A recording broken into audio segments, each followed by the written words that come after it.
Hello, Rosedale. I was asked to come speak with you via video form by Kate, and I would love to share some of my experiences that I had in youth group during my time here and how those experiences and the sense of community I found at RGPC fostered a sense of belonging in me that set me on a journey that I would never have imagined.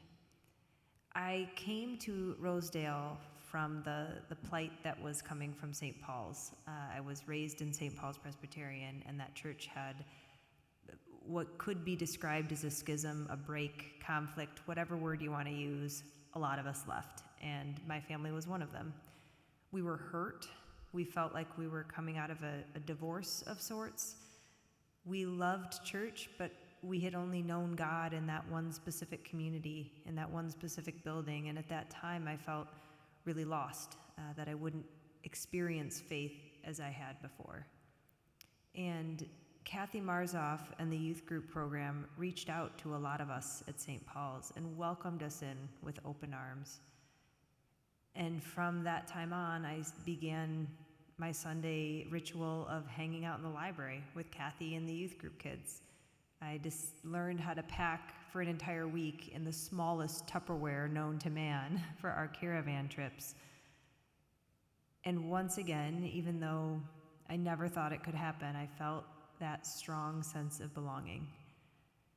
And in that time, I realized that God never existed in the brick and the mortar of a certain building to begin with, that God was bigger than that. But it was Rosedale and the sense of welcome and the sense of belonging that I experienced that helped me get to that growth area. I'll never forget that during this time I was also coming out, which is everybody's favorite thing to do when you're a 16-year-old. And I was confused. I didn't know if God would accept me. I didn't want people to know, but at the same time I desperately wanted people to know because I felt so alone. And I was coming back from one of those fundraiser things we had to raise money for Caravan, and we had been bagging things at Kohl's or something like that, and I was the last kid on the drop-off in Kathy Marzoff's van. So I was sitting in the front seat. I don't know what I was talking about, complaining about my parents' non-acceptance of other gay friends I had, and she comes to a stop sign, and she slams her minivan in park, and turns and looks at me full on and said, "Darcy, I don't care if you're a lesbian or not. I love you, and God loves you, and you can still be used by God for good in this world." And then she said nothing else. She just put her car into drive and kept on heading back to Rosedale, and I was floored. I had no idea what to do with this level of acceptance. I just let it sit for a while as I went off to college. Well, during college, God continued to work on me and nudge at that sense of belonging. I got to know Jesus as more than a figure in a Bible that I could list off as facts, but as somebody that had saving power, as somebody that had leadership skills beyond any of our wildest dreams. And it was that Jesus that I came to know that I decided to follow and decided to put that following into a call. I went on to seminary, and I put Kathy Marzoff as one of my references to get into seminary. And eventually, after getting a job at the admissions department of that seminary, I got to find my letters, and I read the letter she wrote, and it brought tears to my eyes. She continued her steadfast belief that God was going to do something with me in ministry, and that she had never let go of that strong sense of belonging that she had tightened around me as a lost teenager. I have Rosedale to thank for finding me when I was lost at sea.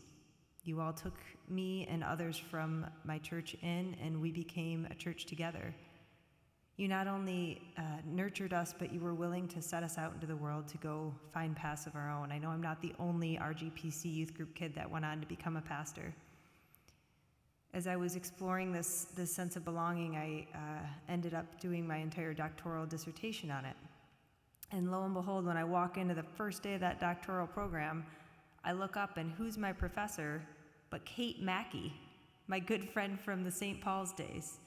I learned, of course, that she was now serving with you all at RGPC, And the rest, I would say, was history, but we're still writing it. We're still engaging in mission trips and shared ministry together, and I hope we continue to do so for years to come.